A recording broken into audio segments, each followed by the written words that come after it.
Hi there, this is Kelly with Events by Kelly, and today's Tuesday tip is how to edit a rooming list and send it off to the hotel so everybody's on the same page and the changes are made effectively.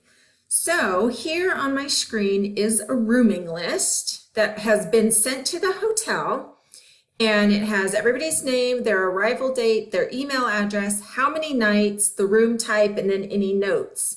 So this was the first version that was sent to them. But now some speakers have changed and some vendors are sending different people. So when I change a rooming list, so what I will do, so Jeremy Briggs has now been changed to Lee Smithers. So I will highlight the reservation that needs to be changed, and over here, change to Lee Smithers.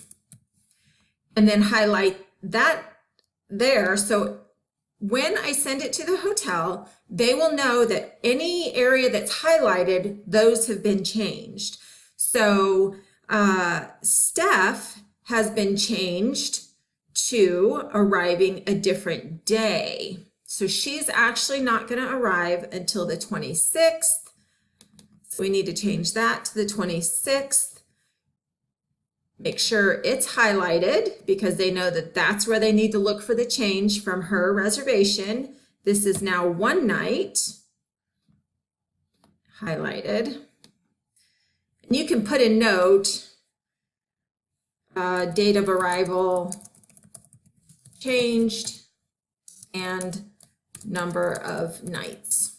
So then they know what it is that changed if they have a question about it. So, oops, this is not supposed to be highlighted.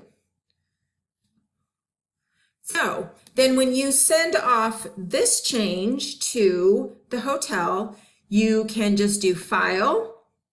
Of course, you're going to send it as a PDF because you don't want them to be able to switch around your rooming list. So you do Save As, and then it's XYZ Conference Rooming List, and it's going to be version 2 because the first version that you sent was, in fact, the original. So then you just save it as a PDF down here, click Save.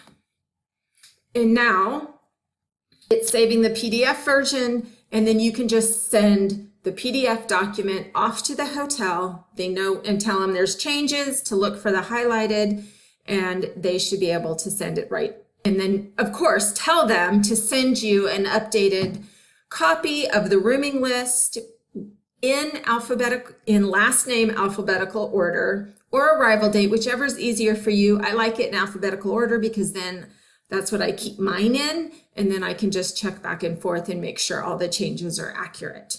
So there is your Tuesday tip for event planning and how to make changes on a rooming list for a hotel. Have a great day.